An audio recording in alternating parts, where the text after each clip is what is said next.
पढ़ी, काफी वास्तव में रियली जो लिखा हुआ नहीं है उससे कई चीजें हमने एक्स्ट्रा पढ़ी, उसमें कोई शक नहीं। शकरकंद है उसके लिए एक पेज छोड़ दो, शकरकंद कभी पढ़ेंगे बाद में, एक पेज है उसको छोड़ेंगे। एक की जगह आप एक काम करो, 2 पेज छोड़ दो, 3 छोड़ दो, 3 पेज छोड़े या पन्ना, 3 पेज छोड़ दो। हाँ कितने तो नहीं, 2 पेज छोड़ दो, अब पूरे 2 पेज।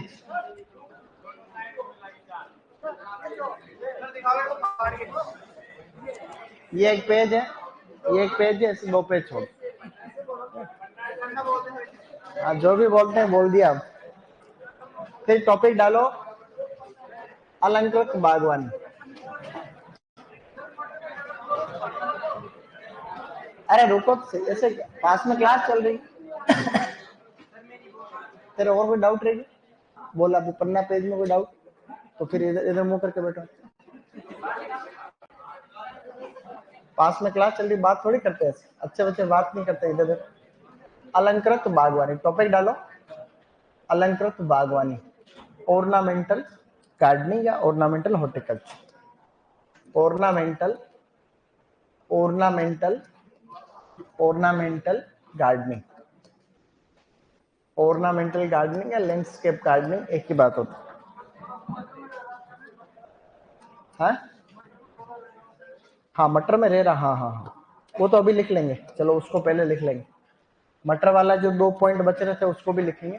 टॉपिक तो तुम्हें वैसे पेज तो छुड़वा ही रखे। मटर में 2 वैरायटी रह रही थी ना, 2-3, हाँ वो लिखो, मटर में लिख लो पहले। टॉपिक तो डाल दिया, अलंकृत बागवानी यानी ऑर्नामेंटल गार्डनिंग, इसी को लैंडस्केप गार्डनिंग भी कहते हैं, अभी हम बात करेंगे इसके बारे में। तो इससे पहले आप एक काम करो, वो मटर में जो पॉइंट बचे रहे थे उसको हम पहले लिख लेते हैं। मटर के अंदर हम इधर अगेती किस में लिख रहे थे, इधर हम पचेती, वो तो लिख ली थी, जिनको छोड़ो। जो आपने सिल्विया वैरायटी लिखी है, सिल्विया, उसके आगे लिखना है कि इसको फली सहित खाते अपन, तो सिल्विया के आगे लिखना है फली सहित खाने हेतु। सिल्विया स्वीडन से आई हुई वैरायटी है, उसको फली सहित खाते हैं, फली सहित खाने हेतु। हमने वैरायटी पढ़ी थी अगेती में, आसोजी, उषा प्रगति एंड अर्केल जो इंग्लैंड से आई है, Bournville and Lincoln introduce from US, और सिल्विया स्वीडन। ये इडिबल पोडेड वैरायटी, याद रखना, edible podded variety. Edible podded का मतलब क्या होता है, फली सहित हम लोग इसको खाते हैं, या छिलका सहित खाने वाली है, छिलका सहित, फली सहित है छिलका सहित। अब अन्य किस्में लिखेंगे 2-3, अन्य किस्में नीचे लिख लो, अन्य किस्में। अन्य किस्मों में एक बहुत अच्छी वैरायटी लिखो, अर्का अपूर्वा, एक वैरायटी लिखो बेटा, अर्का अपूर्वा। अर्का अपूर्वा को भी हम लोग जो है फली सहित या छिलका सहित खाते हैं, इसके आगे लिखना है फली सहित, फली या छिलका सहित, इसको भी हम लोग जो है छिलका सहित खाने हैं। ये इंपॉर्टेंट है, ध्यान रखना, छिलका सहित, एक एग्जाम में आया हुआ क्वेश्चन है ये, खाने हेतु। अर्का अपूर्वा वैरायटी, जो भी आपको ज्यादातर किस्में लिखाई गई है वो किसी न किसी एग्जाम में पहले ज्यादातर चीजें कभी न कभी आई हुई है पढ़ती पढ़ती, इसलिए आपको याद रखना, ठीक है। Arka Apoorva, whole pod is edible, पूरी फली खाई जाती है, ओके। फिर और लिखो 1-2 किस्में, एक लिखो अर्का अजीत, वैरायटी लिखो अर्का अजीत, अर्का अजीत। जबकि अर्का जीत वैरायटी थी खरबूज, अर्का जीत खरबूज, और अर्का अजीत इसकी वैरायटी, ठीक है, गुड। अब इस अर्का अजीत के आगे आपको लिखना है, एक तो इसमें छाछा रोग नहीं लगता है, छाछा, और एक रस्ट भी नहीं लगता है इसमें, छाछा व रोली रोग प्रतिरोधी, रोली रोग प्रतिरोधी, रस्ट रेजिस्टेंट, ठीक है, रोली प्रतिरोधी। एक वैरायटी और लिखो आप इसमें, जिसको कहते हैं पालम प्रिया, पालम प्रिया, ये भी इसकी एक वैरायटी है। छाछा रोग इसमें भी नहीं लगता, लेकिन कोई खास नहीं है, खास नहीं है, बस अर्का अपूर्व आया हुआ क्वेश्चन है, अर्का अजीत। एक वैरायटी और लिखो इधर, पंत उपहार, पंत उपहार वैरायटी इसकी 11वीं की किताब में दी हुई, पंत उपहार वैरायटी 11वीं में दे रखा है किताब में, तो याद रखो। कि पंथ वर्षा उपहार भिंडी की वैरायटी थी और पूसा उपहार टमाटर और उपहार बैंगन की किस्म, ऐसा हमने पहले पढ़ा था। तो अर्का अपूर्वा की भी पूरी फली खाई जाती है। एंड सिल्विया स्वीडन, सिल्विया तो कहीं एग्जाम में आ रहा, Arkel from England, Sylvia from Sweden. Done.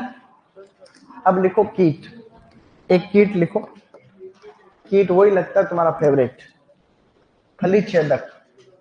इसमें कीट लिखो स्टूडेंट, एक मटर के अंदर एक कीट लिखेंगे और उस कीट का नाम है फली छेदक, पोड बोरर जिसको कहते हैं, फली छेदक, हेलिकोवर्पा आर्मीजेरा, फली छेदक या पोड बोरर, पोड बोरर, पोड बोरर बोले तो हेलिकोवर्पा आर्मीजेरा, हम पहले से जानते हैं इस कीट, Helicoverpa armigera, Helicoverpa armigera is an insect, ये इसका सबसे खतरनाक कीड़ा यही रहता है। देखो एक और कीट लिखना चाहेंगे तो हम लिखेंगे, कीट नहीं, एक एक ही कीट लिख दो बस।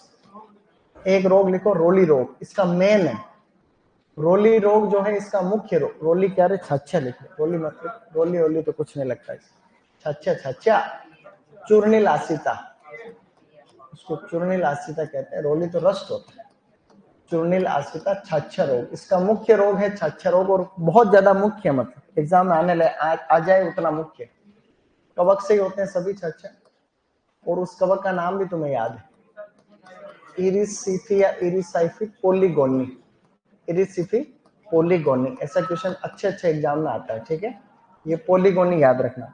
जबकि इरिसिफी चिकोरेसिरम हमने पढ़ रखा पहले कुकुरबिटेसी कुल के अंदर, भिंडी के अंदर, ठीक है।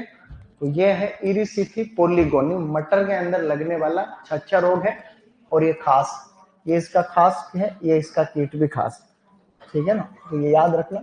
खास कराएगा कि कौन सा कवक, इरिसिफी की 4 प्रजातियां आएगी उसमें, इरिसिफी फला, इरिसिफी डिंका, इरिसिफी धमाका और इरिसिफी पोलीगोन। तो क्या करोगे फिर तो, इरिसिफी पोलीगोन ही करना, ठीक है। यहां तक डन, मटर लगभग अपने समाप्त। अब हम अलंकृत बागवानी की बात करेंगे। तो उसके अंदर सिलेबस में देखो आपके ये लिखा हुआ है कि लैंडस्केप गार्डनिंग, उसके आगे थोड़ा सा लिखा हुआ लॉन और उसका मेंटेनेंस, इतना लिखा हुआ है। तो ऑर्नामेंटल गार्डनिंग के अंदर तो हम पढ़े तो जैसे इसमें ट्रीज भी आते हैं, कुछ ट्रीज है, कुछ लताएं बेलें हैं, कुछ इसके अंदर एक वर्षीय मौसमी फूल है, वो सभी आते हैं, तो बहुत लंबा चौड़ा केस, तो वो भी करवाऊं थोड़ा सा, जो यूजी में कराते हैं इनको, जेट वालों को कराते हैं, 11वीं 12वीं की किताब वाले तो करानी पड़े।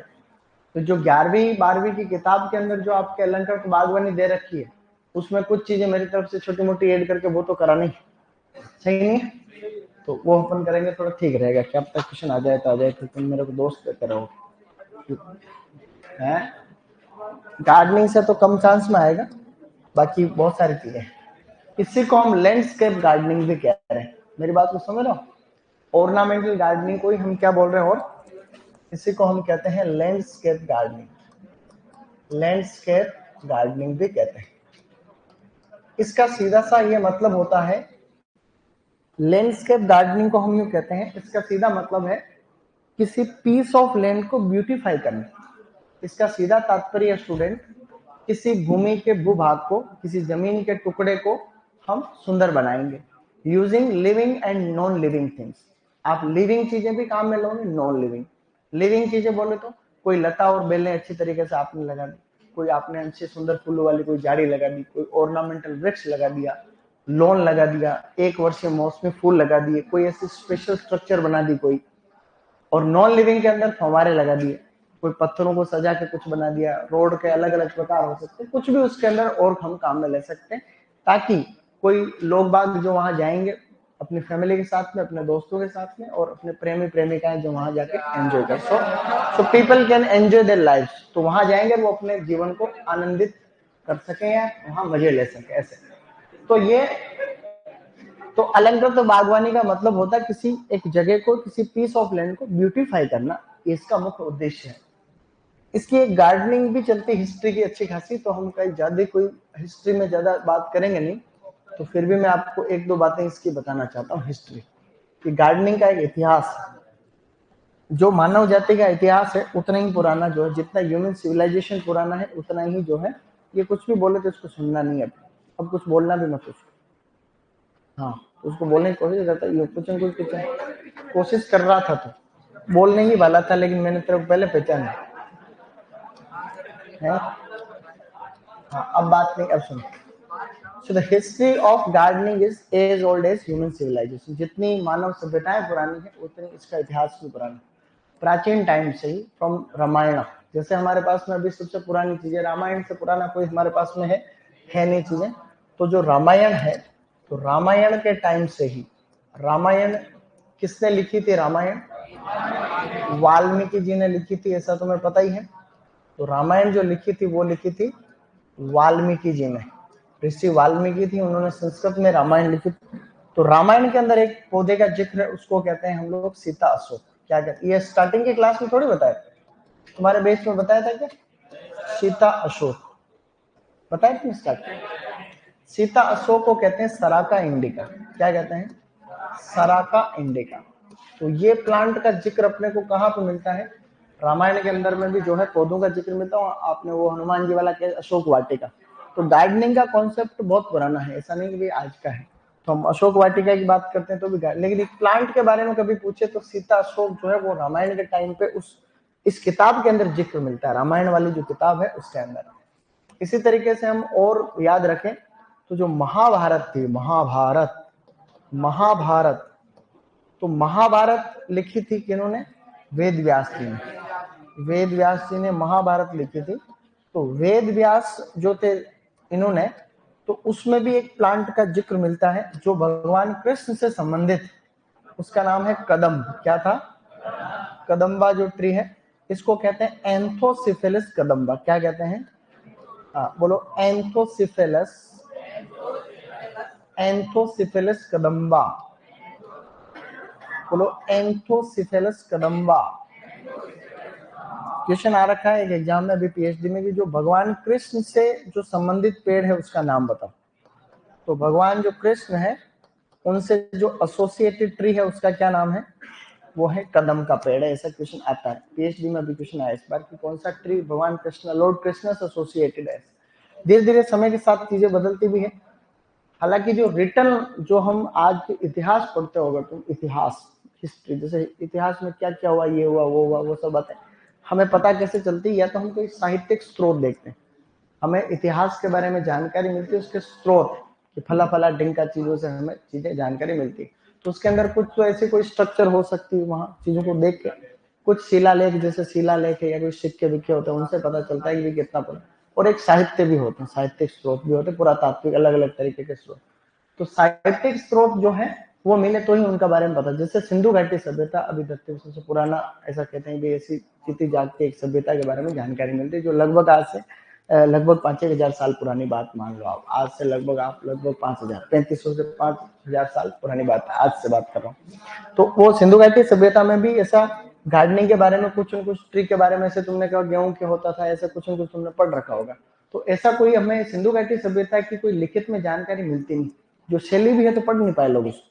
अगर सिंधु घाटी सभ्यता में ऐसे कुछ है भी तो उन्होंने जो लिखी बातें वो हम पढ़ तो ले कम से कम, तो वो शैली अभी पढ़ने में आई नहीं। तो वो लिख के तो गए, लेकिन बेटे लिख के क्या गया भगवान जाने, वो पता भी तो रहे।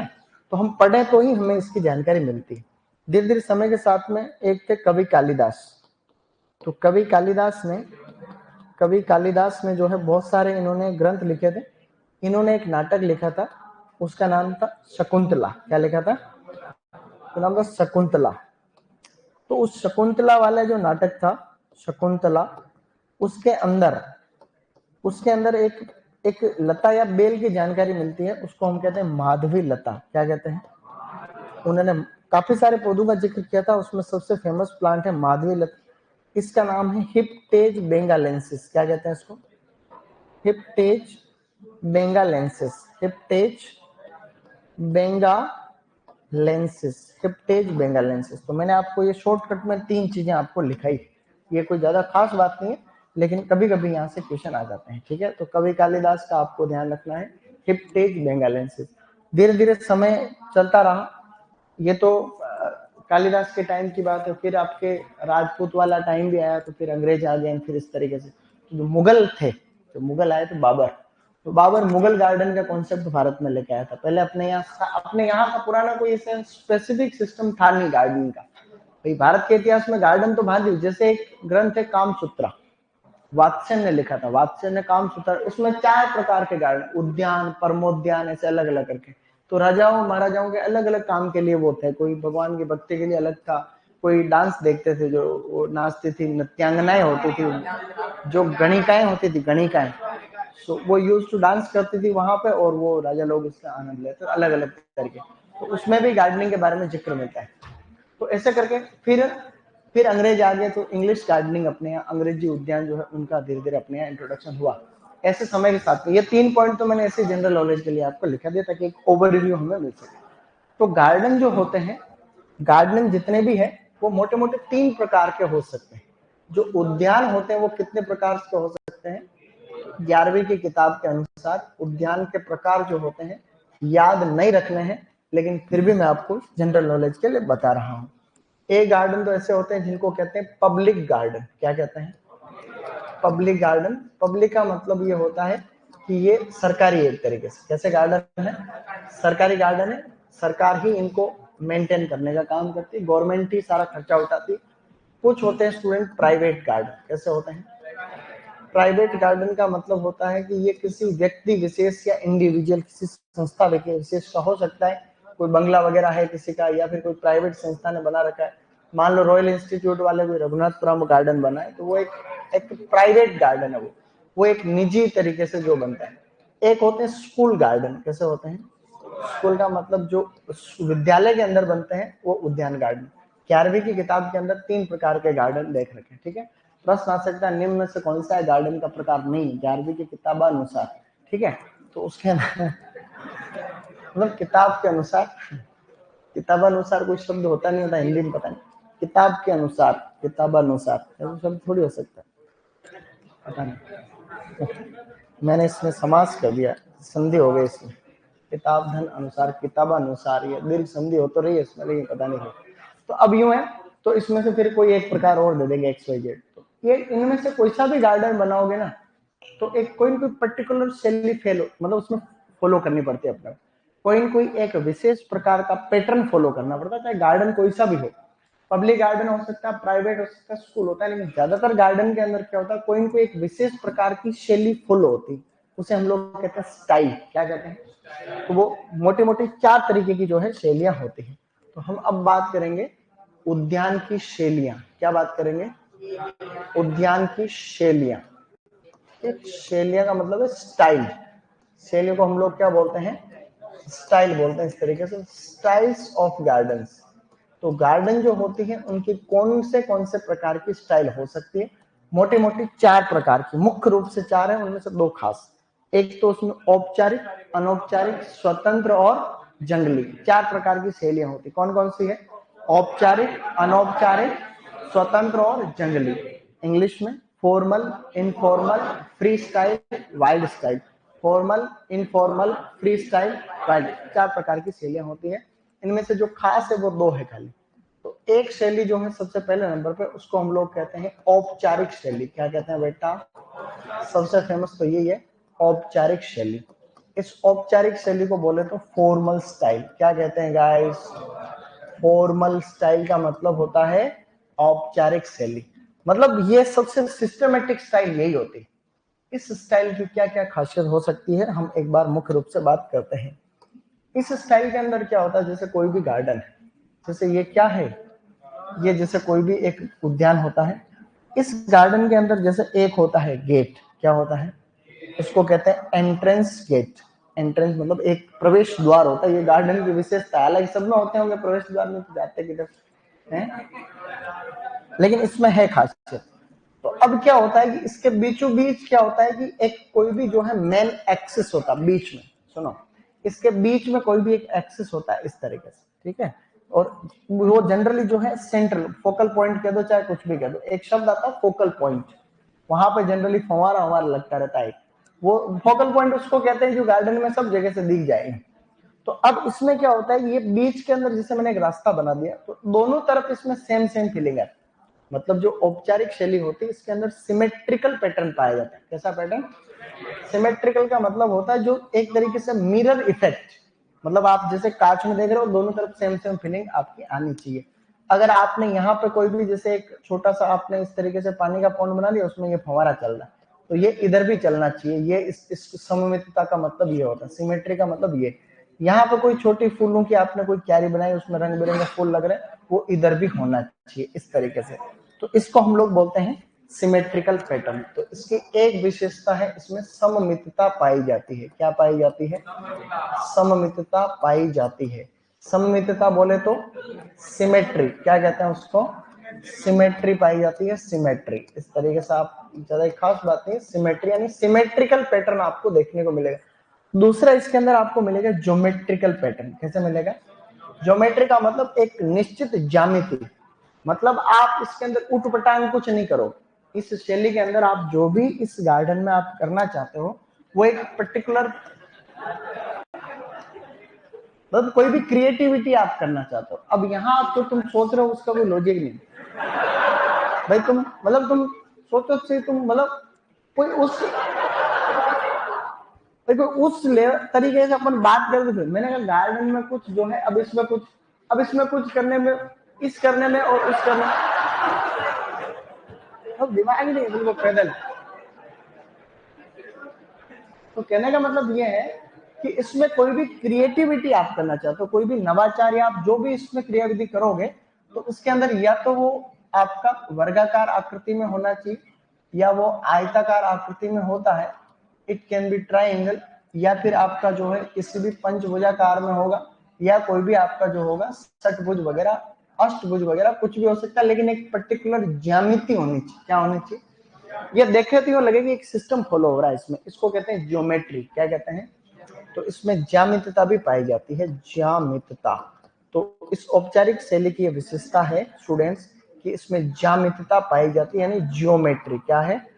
इसमें जो है आपको ज्योमेट्री देखने को मिलेगी, ज्योमेट्री पाई जाती है। अर्थात हर एक स्ट्रक्चर जो आपने इसमें बनाई है वो एक किसी न किसी पैटर्न को फॉलो कर रही है, एक पर्टिकुलर शेप को फॉलो कर रही है। उठपटांग इसमें कुछ भी नहीं है। उठपटांग भी होगा आगे वाली शैली के अंदर आपको देखने को मिलेगा। तो इसकी औपचारिक शैली की मूल रूप से दो विशेषताएं क्या है? जो सममितता है और एक ज्यामिति, यानी सिमेट्री एंड ज्योमेट्री इसकी खासियत। इसके अंदर कई प्रकार के गार्डन आते हैं। इस शैली के अंदर डिफरेंट टाइप के गार्डन्स आते हैं स्टूडेंट्स। इसमें सबसे पहला जो गार्डन आता है वो है मुगल गार्डन। क्या है? जो सबसे फेमस गार्डन इसमें आता है उसको हम मुगल गार्डन या मुगल शैली कह दो, चाहे मुगल गार्डन कह दो, मुगल उद्यान इसके अंदर आते हैं सबसे खास।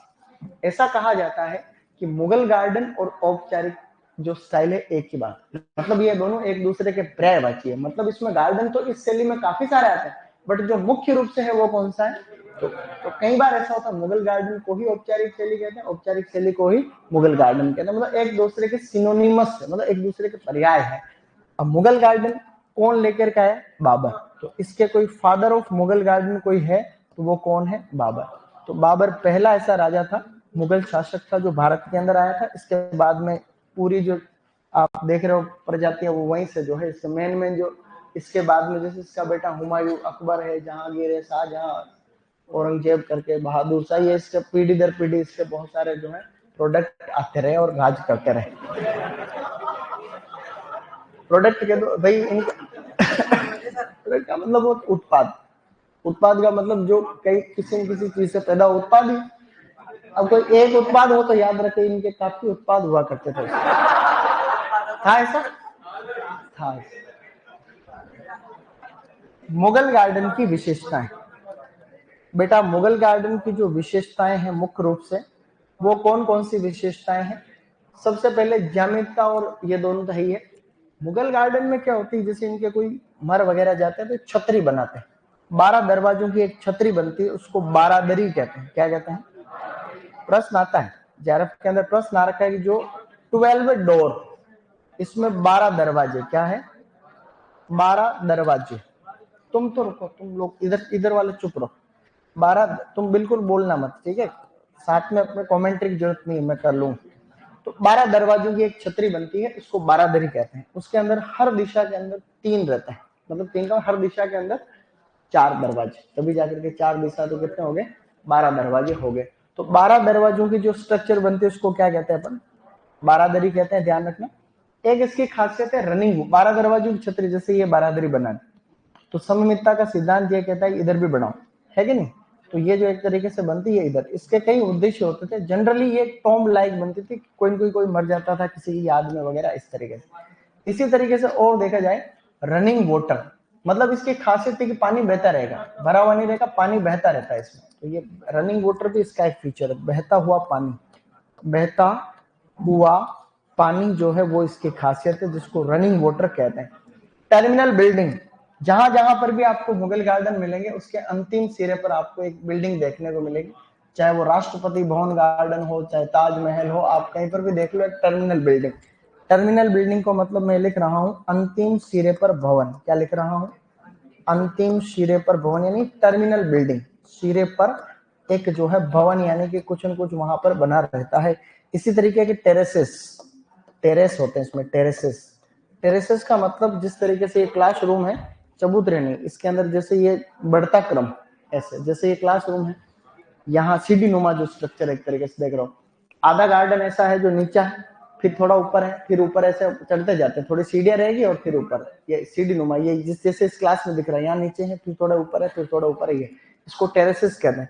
ये कभी 7 भी हो सकते हैं, कभी 8 भी हो सकते हैं, 9 भी हो सकते हैं। ये जो मुस्लिम के अंदर इनमें जैसे अलग अलग प्रकार, जैसे कुरान एक किताब है, उसके अंदर कितने चैप्टर उसको लेके भी हो सकते थे। वो जितने देवताओं को मानते थे उतने होते थे, मतलब उनके आधार पर है वो। जैसे ग्रह कितने हैं कि तो उनके में जैसे 8 ग्रह हैं तो 8 भी हो सकते हैं, या वो जो देवता जो भी मानते थे वो उनके आधार पे ये होते थे। कभी 7, कभी 8, कभी 9, अलग अलग है जैसे, लेकिन अलग अलग है, उसमें अलग अलग है, 7 है, 9 है, 8 है, ऐसे अलग अलग है। फिर देखो आगे, इसके अलावा इसके अंदर और जैसे एक चारों तरफ ऊंची दीवार भी होती है, जिसको कहते हैं ऊंची सुरक्षा दीवार, क्या कहते हैं, ऊंची सुरक्षा दीवार। तो ऊंची सुरक्षा दीवार भी इसका कहीं न कहीं जो है फीचर है। फव्वारे भी इसका फीचर, फव्वारे, फाउंटेन्स, तो इनके अंदर आपको फव्वारे देखने को मिलेंगे बढ़िया तरीके से। तो ये मेन फीचर मैंने यहाँ पे लिख दिया।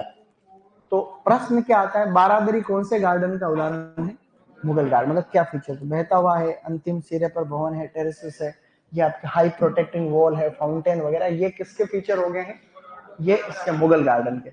अब बहुत सारे फेमस मुगल गार्डन भी हैं, प्रसिद्ध मुगल गार्डन, प्रसिद्ध प्रसिद्ध मुगल गार्डन कौन से हैं भारत में, वो आपको याद रखने, वहां से प्रश्न आते हैं। तो ये मैं आप लोगों को क्या बोल के बताऊंगा, बहुत सारे हैं, ठीक है, तो मैं बोल के आपको बता दूंगा, तो आप लोग लिखते रहना, मैं उसी साथ साथ कर लूंगा। तो थोड़ा सा काम अपन इसमें, ये गार्डन हम साथ साथ में लिख लेंगे। तो एक गार्डन तो कौन सा हो गया औपचारिक में, मुगल, बाकी सब नॉर्मल है, जो याद रहे तो ठीक है, नहीं तो थोड़ा थोड़ा याद रखना है, ठीक है। मुगल गार्डन में दूसरा है पर्शियन गार्डन, क्या है गाइस, पर्शियन गार्डन, जो ईरान वाले हैं, पर्शियन मतलब एक तरीके से ईरान, तो पर्शियन गार्डन है। और इसी तरीके से इसके अंदर और भी गार्डन, जैसे फ्रेंच गार्डन, फ्रेंच, तो फ्रेंच गार्डन भी इसी के अंदर है, आप थोड़ा थोड़ा ध्यान रखें सबको, फ्रेंच गार्डन, खाली नाम ही याद रखना इनके। तो अमेरिकन गार्डन, तो अमेरिकन गार्डन है। इसी तरीके से Italian garden, American garden, Italian garden, ये सभी इसी के फीचर है, मतलब इसी औपचारिक शैली के गार्डन के प्रकार है। इटालियन गार्डन, ऐसे इटालियन गार्डन, ठीक है। तो ये सारे के सारे औपचारिक शैली में बने हुए गार्डन। दिल्ली के अंदर एक गार्डन बना हुआ है पर्शियन में, 4 बाग कहते हैं उसको, 4 बाग। तो 4 बाग कहाँ पर है, न्यू दिल्ली में। तो वो न्यू दिल्ली के अंदर जो है वो इस शैली का उदाहरण है। फ्रेंच गार्डन के ज्यादा कुछ भी ऐसा है ही नहीं, अपने जो डेटा अवेलेबल है वही लिखा रहा हूँ, काफी है ये भी। फ्रेंच गार्डन के एक आर्किटेक्ट, डिजाइनर, शाबाश, आर्किटेक्ट, आर्किटेक्ट का मतलब जो डिजाइन तैयार किया करते थे। इसके अंदर है ली नोट्रे, क्या नाम है, ली नोट्रे करके एक बंदे का नाम है, ली नोट्रे, ये आप लोग याद रखना। ये कभी कभी जेआरएफ वगैरह में क्वेश्चन आता है कि कौन से फ्रेंच आर्किटेक्ट है, तो ली नोट्रे व्यक्ति का नाम है, जो डिजाइनर है या आर्किटेक्ट है, जो पहले आर्किटेक्चर तैयार करते थे। तो हमने अभी तक कौन सी स्टाइल पढ़ी, औपचारिक। औपचारिक में आपको ये लिखना है, फिर मैं बता रहा हूँ। तो अभी आप एक काम करो, इसको जितना बचा उसको मैटर को लिखो, साथ ही साथ आगे बढ़ो। तो टॉपिक डाल दो, ऑर्नामेंटल गार्डनिंग या लैंडस्केप गार्डनिंग, थोड़े 2-3 पॉइंट हिस्ट्री का लिख लो और फिर हम आगे और काफी चैप्टर की बात करें।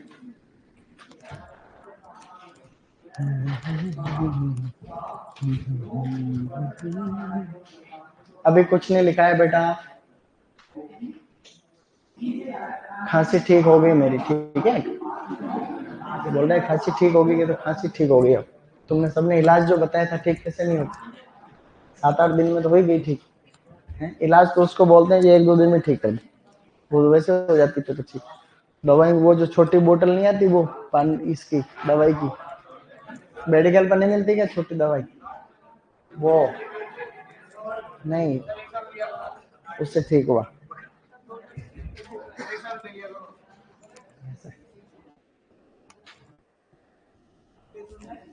डन।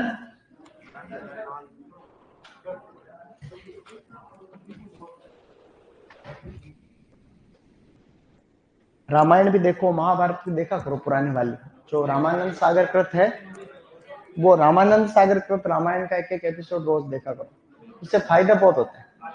जिसको अपनी हिंदी लैंग्वेज सुधारनी, अगर किसी को हिंदी लैंग्वेज की बोली सुधारनी, कम्युनिकेशन स्किल में, या तो अंग्रेजी या हिंदी। क्या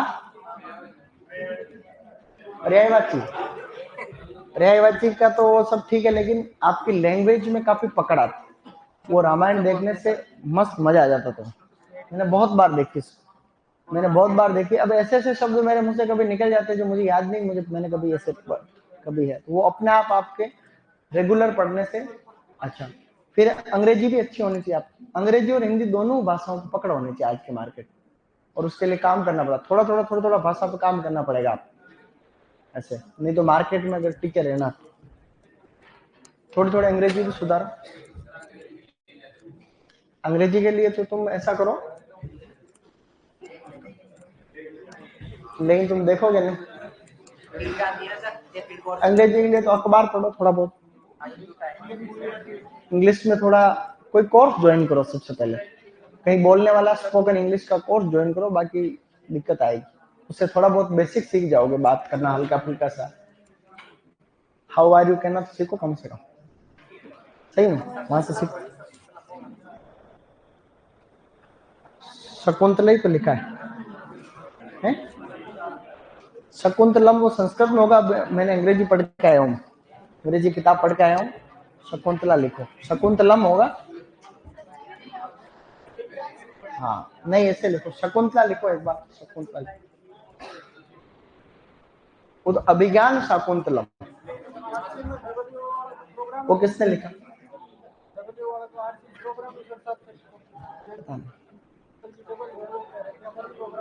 आज से 7 तारीख को, 7 तारीख कब, जनवरी, पता नहीं होगा, देखो हो गया। शाबाश।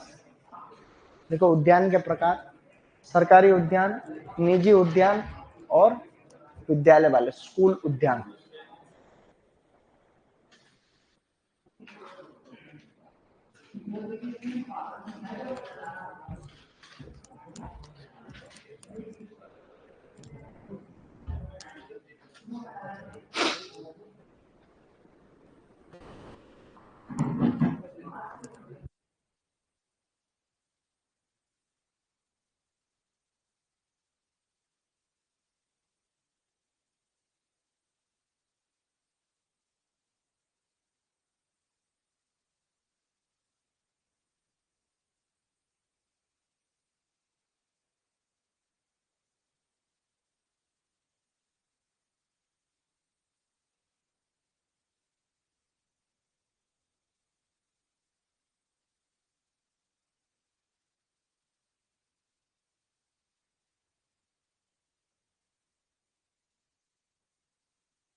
Okay guys,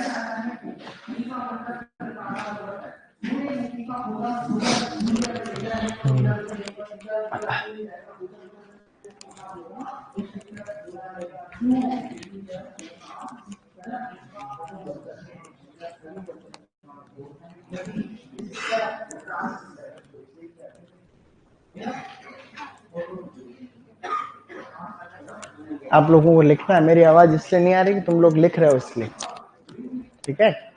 फटाफट लिख डालो इसको।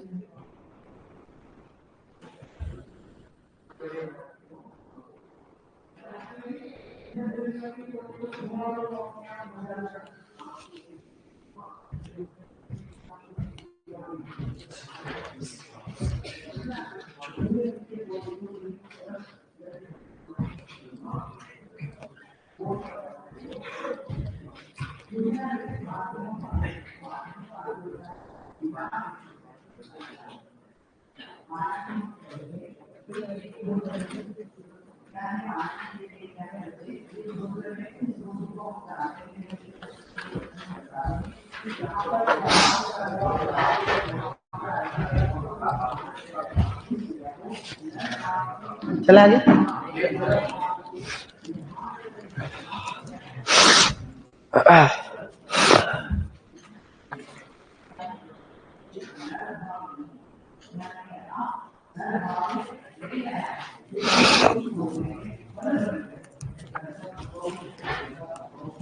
लिखो लिखो भैया लिखो, आगे बढ़ो, शाबाश, गुड, लिख लिया। अब लिखो मुगल गार्डन के कौन कौन से 5-7 अच्छे अच्छे गार्डन याद रखने चाहिए तुम्हें, वो बात करो।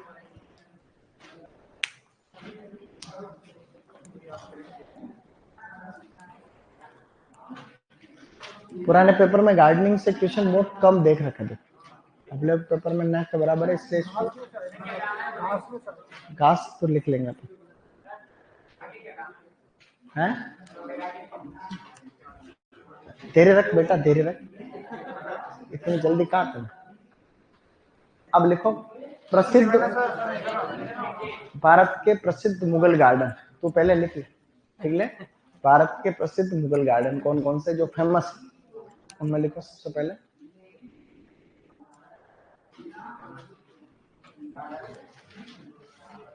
लिखो इसमें प्रसिद्ध मुगल गार्डन लिखो, प्रसिद्ध मुगल गार्डन लिखेंगे अब कि कौन कौन से प्रसिद्ध मुगल गार्डन है। उनमें सबसे पहले लिखो वृंदावन गार्डन, बेटा लिखो वृंदावन गार्डन, सबसे फर्स्ट गार्डन, फेमस है, इंडिया का सबसे बड़ा गार्डन है। हाँ, प्रसिद्ध मुगल, भारत के प्रसिद्ध मुगल गार्डन कौन कौन से? फर्स्ट लिखो मुगल गार्डन, मुगल गार्डन लिखो, मुगल गार्डन मैसूर कर्नाटक में, यह है बेटा मैसूर कर्नाटक, मैसूर कर्नाटक में लिखना है। और ये लिखना है फिर इसके बाद में औपचारिक शैली का सबसे बड़ा गार्डन, औपचारिक शैली का, औपचारिक शैली का सबसे बड़ा गार्डन, औपचारिक शैली का सबसे बड़ा गार्डन, मतलब इस स्टाइल में बना हुआ सबसे बड़ा गार्डन, तो ये कहां पर है ऐसा प्रश्न आ जाता है, ठीक है? तो Vrindavan garden is situated at Mysore, वो कृष्ण राजा डैम है वहां पर, एक बड़ा सा डैम का मतलब, डैम किसको बोलते हैं? डैम का मतलब बांध, तो बांध जो है तो उसके जस्ट बगल में, वो बांध फूटेगा तो सारे जो है इसमें तैरते हुए जाएंगे आगे पीछे, बहुत बड़ा बांध है वहां, उसके जस्ट बाहर बहुत बड़ा सा गार्डन बना हुआ। तो प्रश्न आएगा कहां पर है, तो क्या करोगे?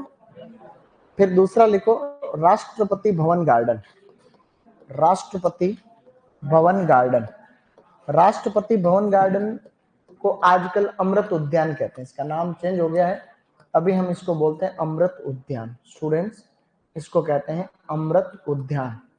और ये नई दिल्ली में है, तुम्हें पता ही है, राष्ट्रपति जहां पर बैठे हैं वो ये राष्ट्रपति भवन वाला गार्डन है, न्यू दिल्ली, बहुत फेमस गार्डन है ये जो है। इसकी जो डिजाइन तैयार की थी, इसका जो आर्किटेक्ट था वो थे एडविन ल्यूटिन्स, एडविन ल्यूटिन्स नाम था बंदे का, एडविन ल्यूटिन, एडविन ल्यूटिन या एडविन ल्यूटिन्स जो बंदे का नाम था। ये देखो कितने एग्जाम में प्रश्न आता है, ये राष्ट्रपति भवन की डिजाइन तैयार करने वाले बंदे का नाम क्या है, तो एडविन ल्यूटिन। तो एडविन ल्यूटिन ने जो है पहले आर्किटेक्ट का आज भी बहुत कीमत है, आर्किटेक्ट अगर इसमें लैंडस्केप गार्डनिंग अच्छा आता है तो बड़े बड़े स्तर पे काम करते हैं, तो ये इसमें ठेके पे काम मिलता है आप, कि जैसे मकान का नक्शा बनाते हैं वैसे इसी तरह आपको एक गार्डन का नक्शा बना के देना रहता है, उसमें आपको पूरी जानकारी होनी चाहिए। गार्डनिंग के कुछ सिद्धांत और कंपोनेंट भी होते हैं, गार्डनिंग के प्रिंसिपल भी होते हैं और गार्डनिंग के वो भी अपन पढ़ेंगे तो देखूंगा मैं। गार्डनिंग के सिद्धांत और कंपोनेंट होते हैं, जैसे जैसे कोई भी आदमी एक आर्किटेक्ट गार्डनिंग का कोर्स कर रहा है या एमएससी कर रहा है, तो उसको क्या ये जानकारी होनी चाहिए कि क्या क्या चीजें, कलर स्कीम आता है उसमें एक टॉपिक, कलर स्कीम, कि कलर स्कीम क्या होती है। कलर का पूरा पहिया होता है, कलर व्हील, मैंने एक बार बताया तुम्हें, बताया था एक बार, याद करो। हाँ, कलर व्हील जो होता है उसमें अलग कितने कॉम्बिनेशन बनते हैं, उसको पता रहना चाहिए कि भाई कलर स्कीम कैसे गार्डन में कैसी रहनी चाहिए, कैसे पौधे के किस रंग के फूल आते हैं। ऐसा नहीं है कि भाई गार्डन के अंदर तुम जो भड़काऊ कलर जैसे रेड कलर भड़काऊ, तो तुम वहां गए, कोई प्रेमी प्रेमिका गए तो वो भड़क गए वहां देख। भड़काऊ नहीं, कलर स्कीम का मतलब जो आंखों को अच्छा लगे, आंखों को मतलब देखते ही फीलिंग आनी चाहिए, मजा आ गया। तो इस तरीके के जो है ये चीज। तीसरा लिखो आगे बेटा, तीसरा लिखो शालीमार गार्डन। बेटा लिखो शालीमार गार्डन। एससीएफ के एग्जाम में प्रश्न आ रखा शालीमार गार्डन का, एससीएफ प्रश्न आ रखा, ये है श्रीनगर में, श्रीनगर, श्रीनगर जम्मू कश्मीर के अंदर है, श्रीनगर जे.एंड.के का है। ये क्वेश्चन एससीएफ के अंदर आया था, मैंने एक मेरे दोस्त को टिपाया था ये क्वेश्चन, उसको मैंने काफी सारी चीजें टिपाई थी लेकिन वो सिलेक्शन नहीं हुआ। हॉर्टिकल्चर को सबको टिपाई थी मैंने एससीएफ के पेपर, हुआ ही होता है सबको तो नहीं, एक जो दोस्त था उसको कॉपी करवाई थी। एससीएफ का पेपर हुआ था, अजमेर हुआ था। वो क्या टिपाने के पीछे कारण ये था कि भाई वो जो मैडम में थे उसमें क्लास में, तो 2 क्लासरूम थे, दोनों में मैडम मैडम आ गए थे। इस क्लास में कोई मैडम, इसमें भी वो जो इनविजिल जो लेटर होता वो लेडी आ गई, तो वो क्या दोनों आते गेट पे, दोनों बात कर रहे थे, वो कंटिन्यू। और वहां एक सफाई करने वाला थी पानी पिलाने के लिए, वो भी लेडी थी, तीनों दोस्त थे उसको, अजमेर में। तो वो उस स्कूल के अंदर क्या है कि तीनों बातें के मजे ले लिए 2 घंटे, तो 2 घंटे तक कंटिन्यू बातें करते रही, गेट पे खड़ी रही, अंदर तो देखी नहीं क्या हो। ठीक है, तो हमने कहा मैडम बात करो, कोई बात नहीं लेकिन धीरे तो बोलो, कोई बात नहीं। और अंदर लड़के सब टीपते रहे। ठीक है, अब मैं तो, मेरे को गुस्सा आ रहा था, क्यों टीप रहे, क्यों पढ़ने वाला आदमी को टेंशन रहती तो, लेकिन अब क्या करे, फिर मैं ऐसे ज्यादा कुछ कहता नहीं, टीपने उसका किस्मत, उसके टीपने वालों का सिलेक्शन वैसे नहीं होता मुझे पता। ठीक है, कितना ही टीप लो चाहे। मेरा भी कहा, मेरा भी हॉर्टिकल्चर में तो नंबर बढ़िया थे मेरे। ऐसी आपकी पूरी कहानी है, आगे देखो, लिखो ताजमहल गार्डन, आगे लिखो। उसमें खाली हॉर्टिकल्चर ही थोड़ी थी क्या, उसमें तो और भी सब्जेक्ट। ताजमहल गार्डन, मेरे तो अच्छे नंबर पे सिलेक्शन हो गया समझो, बस यूं मान लो सिलेक्शन हो गया। ताजमहल गार्डन जो है वो आपका आगरा में, जो ताजमहल के जस्ट आगे की साइड गार्डन है, वो ताजमहल तो लास्ट सिरे पे है। ठीक है, तो आगरा यूपी के अंदर है। एक और लिखो इसमें पिंजौर गार्डन, बेटा लिखो Pinjore garden, Pinjore garden Haryana, Pinjore garden Haryana. और इसी तरीके से मुगल गार्डन दिल्ली में और है, एक मुगल गार्डन है दिल्ली में, मुगल गार्डन दिल्ली, मुगल गार्डन नई दिल्ली के अंदर और है, न्यू दिल्ली। ये इस तरीके से ये मेन मेन आपको लिखाए हैं, छोटे मोटे और भी बहुत सारे हैं। तो एक तो ये खास है सबसे, कहाँ पर है लोकेशन, और क्या कहते हैं अमृत उद्यान। ये अभी नाम अभी बदला है इसका, पिछले साल 2023 के अंदर अमृत उद्यान किया था ये। ठीक है, जेआरएफ के एग्जाम में क्वेश्चन आ रखा है एडविन ल्यूटिन्स, एडविन ल्यूटिन्स, एडविन ल्यूटिन। ठीक है, आगे बढ़ो, कुछ गार्डन पढ़ लेते हैं फिर इनके फोटो देखेंगे, कुछ गार्डन के फोटोग्राफ देखेंगे अपन बाद में। पेन ड्राइव कहाँ गया है, यहाँ तक डन। अब लिखो ये पहला मुगल गार्डन था, मुगल गार्डन के प्रकार भी हमने लिख लिए। अब दूसरा लिखो पर्शियन,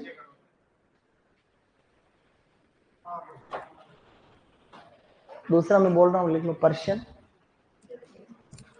पहला तो मुगल गार्डन हो गया था, फिर लिखना पर्शियन, फिर लिखना French, Persian garden, French garden, Italian garden, American garden, Italian garden.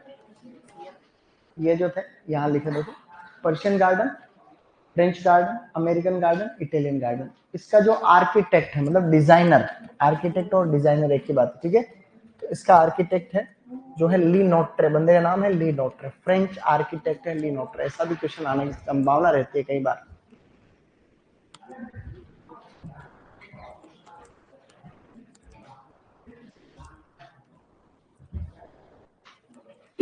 Okay guys, good.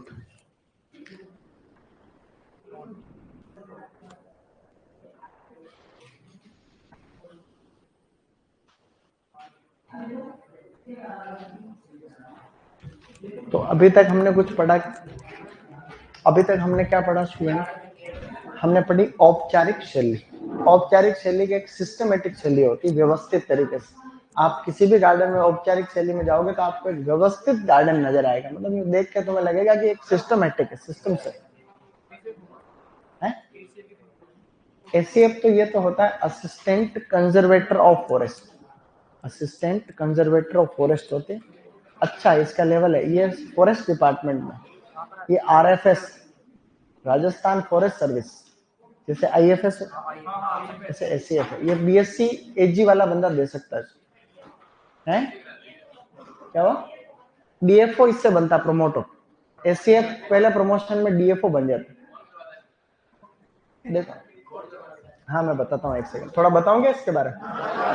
सारे बीएससी वाले एलिजिबल है इसके लिए। तो 1-2 मिनट में कह रहा हूँ, मेरी बातों को ध्यान से सुनना। 5 मिनट का टाइम है, मैं बढ़िया क्लियर कर दूंगा, ठीक है? खाली राजस्थान में होता है।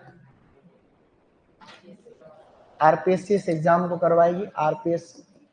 आरपीएससी पोस्ट का नाम है एससीएफ, सहायक वन संरक्षक बोलते हैं इसको, सहायक वन संरक्षक, असिस्टेंट कंजर्वेटर ऑफ फॉरेस्ट। इसमें यूं है, इसका जो पैटर्न है, उस पैटर्न के अंदर दो चीजें हैं।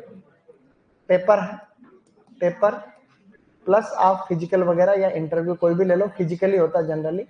पेपर जो होता है वो 600 नंबर का होता है और ये होता है 75 नंबर का। पेपर 600 नंबर का है और ये 75 नंबर का है। अभी पिछले साल वाला पैटर्न जो था वो मैं बता रहा हूँ। पोस्ट काफी कम आती है। यहाँ पर 4 पेपर होते हैं, 1 2 3 4। कितने पेपर होते हैं? 4 पेपर होते हैं। एक पेपर फर्स्ट जो है वो आप, 2 पेपर तो इसमें कंपलसरी है। ये जो पेपर हो रहे हैं उनमें 2 पैटर्न है। पेपर के अंदर 2 चीजें हैं। एक तो है अनिवार्य, कंपलसरी को क्या बोलते हैं? अनिवार्य का मतलब सबको करने ही पड़ेंगे, कंपलसरी पेपर। दूसरा जो पैटर्न रहेगा वो ऑप्शनल है। क्या है? ऑप्शनल है, मतलब आपको लेने पड़ेंगे। तो अनिवार्य के अंदर 2 पेपर है, 1 और 2। उसके अंदर एक तो है जीके। जीके मतलब आरएस प्री वाला पूरा सिलेबस इस जीके में। आरएस प्री के अंदर राजस्थान का, भारत का और विश्व का हिस्ट्री है, ज्योग्राफी है, पॉलिटी है, करंट अफेयर है, इकोनॉमिक्स है, एनवायरमेंट है, और थोड़ा सा आपको रीजनिंग के क्वेश्चन भी है, थोड़ा मैथ के क्वेश्चन है। इन मीन करके पूरा आरएस प्री का सिलेबस सेट है उसमें ये। और एक है कंपल्सरी इंग्लिश, कंपल्सरी इंग्लिश। इसके अंदर है, सुनो, 100 नंबर का 100 क्वेश्चन, 100 नंबर के 100 क्वेश्चन, 200 नंबर के तो अनिवार्य, ये सबको करने कंपल्सरी, सबके लिए है। ये जो है, सुनो बात नहीं, इसके अंदर आपको कोई भी 2 सब्जेक्ट आपको चूज करने, 14 सब्जेक्ट में से। ये 14 सब्जेक्ट की लिस्ट है, जिसके अंदर आपके फिजिक्स है, केमिस्ट्री है, मैथमेटिक्स है, जूलॉजी है, बॉटनी है, कंप्यूटर साइंस है, इंजीनियरिंग है, एग्रीकल्चर है, हॉर्टिकल्चर है, या फिर ऐसे करके साइंस के सब्जेक्ट आपको 14 मिल जाए। एनवायरमेंट साइंस भी है। तो आप इसमें चाहो तो एग्रीकल्चर ले लो, और या आप ले लो एनवायरमेंट साइंस, या आप ले लो इसमें हॉर्टिकल्चर भी है उसमें, ऐसे करके। मैंने जो लिया था वो ये चारों सब्जेक्ट थे। मैंने इसमें जीके, इंग्लिश तो लेने किया, वो तो है ही है, एग्रीकल्चर और हॉर्टिकल्चर मेरे थी। अब इसमें हुआ ये 4 पेपर हो गए, ये 200-200 नंबर के, ये 200-200 के हैं, ये भी 200-200, तो 200-200 400 और 200 कितने हो गए? 600, 600 का टोटल हो गया। अब हुआ यूं, मामला यूं हुआ कि देखिए जीके के अंदर बाद में बताता हूँ। इसमें मेरे क्वेश्चन आए 76, इंग्लिश में मेरी ठीक ठाक थी। तो जी इसमें खाली ग्रामर आती, passive voice and active passive voice and direct indirect, tense and fence and वो। तो एक्टिव पैसिव वॉइस और डायरेक्ट इनडायरेक्ट तो अपने गलत नहीं होता। 20 क्वेश्चन आए थे, 10 20 का 20 सही होगा, मेरा गलत नहीं होगा, एक भी गलत नहीं होगा। 10 दिन पढ़ूंगा सारे सही हो जाएंगे उसमें। और टेंस वगैरह भी सही हो जाता है, अपने टेंस में गलत नहीं होता। कभी कभी गलत भी हो जाते हैं, कोई डिटरमिनेटर वो भी आते हैं उसमें, एम द का प्रयोग क्या होता है, वहां कोई एक आधी गड़बड़ नहीं होती, लेकिन फिर भी हो जाए तो हो जाओ, क्योंकि रेगुलर पढ़ना पड़ता है उसके लिए। जो पढ़ते हैं उनके लिए नहीं होते। अगर मैं तैयारी कर लूँ 6 महीने तो कुछ भी नहीं हो सकता गलत। दूसरा एग्रीकल्चर में, इसमें फिर एक दिक्कत थी, वो बता रहा हूँ। इसमें नंबर आए 131, इसमें आए 183 हॉर्टिकल्चर में। अब हुआ यूं कि नॉर्मलाइजेशन होता है इन दोनों में समस्या ये थी कि स्केलिंग की प्रोसेस। स्केलिंग का मतलब किसी का पेपर टफ है, कोई फॉर्मूला होता है, उससे स्केलिंग होती है। तो 10-12 नंबर मेरे इसमें कम हो गए। ये तो आए स्केलिंग के बाद बच गए 171, ये मेरे बच गए 131 में से कुछ 121 करके ऐसे कुछ बच गए, मतलब ऐसे। ये इसमें मेरा गड़बड़ हुई 27 नंबर। एक भी दिन मैं मजाक नहीं, एक सिंगल दिन मैंने इसकी तैयारी नहीं की थी, एक भी दिन, क्योंकि यहाँ मैं अभी की बात है 2021 की। तो हुआ यूं क्योंकि यहाँ पढ़ा रहे थे अपन तो पूरे दिन, मुझे ये नहीं पता था कि अपने वालों की भी इसमें वैल्यू होती है। मेरे दिमाग में ये चीज अभी तो मैं तुम्हें बता रहा हूँ, जिस मैंने तो फॉर्म भरा था खाली, मुझे ये नहीं पता था कि भाई इसमें एग्रीकल्चर वालों की भी कोई क्लास लगती क्या। इसमें मैंने सोचा इतना तो कोई जानते नहीं है, क्या ही नंबर आए इसमें, तो ऐसे फीलिंग थी इसमें। बाकी जीके जो कि मेरा ठीक होता हमेशा, करंट अफेयर्स पढ़ लेता ना 10 एक दिन क्रोनोलॉजी, तो इसमें क्या कि पास होने के लिए 35 चाहिए, ठीक है। बाकी तो सब में हो गए, इनके अंदर तो 40% चाहिए पास होने के लिए, और इसके अंदर दोनों में 35 नंबर पास होने के लिए चाहिए थे। तो इसमें कितना है 27। तो जो टोटल कट ऑफ गई थी इस वाले पेपर की, इस की बात कर रहा हूँ 600 में से, वो गई थी 415 नंबर। भाई क्या है 403, ठीक है। अब सुनो मेरी बात, जो एक एक साल मेरे सामने तैयारी कर रहे थे उनके मेरे से 100 नंबर कम, 150 नंबर कम। जो केमिस्ट्री में कर रहे थे वो, मेरे भाई का सिलेक्शन हो गया, वो अभी है सीएफ। पूरे इंडिया में ट्रेनिंग होती है, अभी उनको वो 2 साल से ट्रेनिंग ही चल रही है उसके, कभी हैदराबाद, कभी उत्तराखंड, कभी बेंगलोर, जंगलों के फोटो सफारी नहीं होती ऐसे मस्त। वो यहाँ प्रोफेसर था पहली गवर्नमेंट, उसकी सैलरी। इसमें ये एसडीएम के समकक्ष पोस्ट, एसडीएम होता एओ के बराबर ही है वैसे, क्योंकि इससे ऊपर तो कोई होती नहीं, 5400 ग्रेड है, एल 14 है। बट ये एसडीएम की भी तो इतनी होती है, लेकिन कोई एसडीएम में एओ में फर्क तो है, एसडीएम की भी इतनी होती नहीं, वो आरएस होता है। तो ये भी एक तरीके से आरएफएस है, राजस्थान फॉरेस्ट सर्विस। जैसे आईएफएस होता है इंडियन फॉरेस्ट सर्विस, तो थोड़ा लेवल होता है इसमें, आरएफएस का थोड़ा लेवल होता है। डबल ए को तो कौन ही पूछ रहा है, डबल ए तो कोई नहीं पूछता मार्केट में, लेकिन एक्चुअली क्या हुआ, एक पढ़ के लगना है भाई, मेहनत करनी है ना यूं अंदर से। तो इसकी तैयारी करो, आरएस अच्छे से तैयारी करो, मन बना के कि बन के ही आऊंगा वापस। बनेगा तो ठीक है, नहीं तो ऐसे आ जाना वापस भले। लेकिन ये भी एक बार तैयारी करने से मजा आ जाता है, मतलब मजा आएगा। ये समझे तुम, अभी नई वैकेंसी आएगी इसकी वापस आने वाली, इसकी तैयारी करना सब अभी मैंने आपको बता दिया। इसमें एक काम करना, सुनो सुनो सुनो सुनो बेटा, एक लास्ट लाइन सुन लो। इसमें एग्रीकल्चर की जगह हो सके तो एनवायरमेंट ले लेना। यहाँ क्या होता है, वो जो तुम्हारे अभी डब्ल्यूएम हो रहा है वही होता है उधर भी। इसमें क्या होता है, वो statistics, agriculture engineering, economics, extension, वो वही फालतू के क्वेश्चन वहां भी आते हैं। तो वो इसमें क्या कि 130 नंबर, इसमें कितना भी पढ़ लेता तो 131 से ज्यादा नहीं आते मेरे, 132 पे नहीं आते, क्योंकि वो क्वेश्चन उसके लिए बहुत पढ़ना, जितना तुम पढ़ रहे हो ना एक सब्जेक्ट को उतना पढ़ना पड़ता है उसको, क्योंकि वो इंजीनियरिंग के वही क्वेश्चन आते हैं उठपटांग जैसे तुम पढ़ रहे हो, स्टेटिस्टिक्स के भी वैसे ही आते हैं, इकोनॉमिक्स के भी ऐसे आते हैं, और कुछ क्वेश्चन थोड़े ऐसे। तो पेपर तो इजी आता है, हॉर्टिकल्चर का तो इजी था पेपर, कोई खास बात नहीं थी। तो मैं पढ़ा रहा हूँ तो ठीक ठीक हो, 200 में से 200 आने चाहिए थे, लेकिन पढ़ा ही नहीं तो आ जाते हैं, ये नहीं आए। और वो उधर ऊपर ही ऊपर भाई फेल हो गया इसके अंदर। अभी आएगी वैकेंसी, नहीं आएगी, उस समय तो कम थे। इसमें 2 पद की भर्ती होती है, इसमें एक तो एससीए प्रॉपर और एक होता है forest range officer grade second, ये डबल ए को बराबर आता है 42। तो इसमें लगभग 99 पद एक के थे और 101 एक के थे, दोनों मिला के 200 पद अभी जो भर्ती हुई थी। इसके पेपर डाउनलोड कर लेना। एक काम करना, आरपीएससी की वेबसाइट पे जाना, डैशबोर्ड पे जाना, अरे सुन पीछे, आरपीएससी की वेबसाइट पे डैशबोर्ड पे जाना और एससीएफ ओके करना। एससीएफ से एग्रीकल्चर वाला पेपर डाउनलोड कर लेना, ये तुम्हारा डब्ल्यू वाला सेम पैटर्न है पूरा, डब्ल्यू में जो पेपर है ना वही पैटर्न है वहाँ पे। तो वो एक थोड़े 100 क्वेश्चन और मिल जाएंगे तुम्हें एक्स्ट्रा वन, ठीक है, वो सेम पैटर्न, ठीक। चलो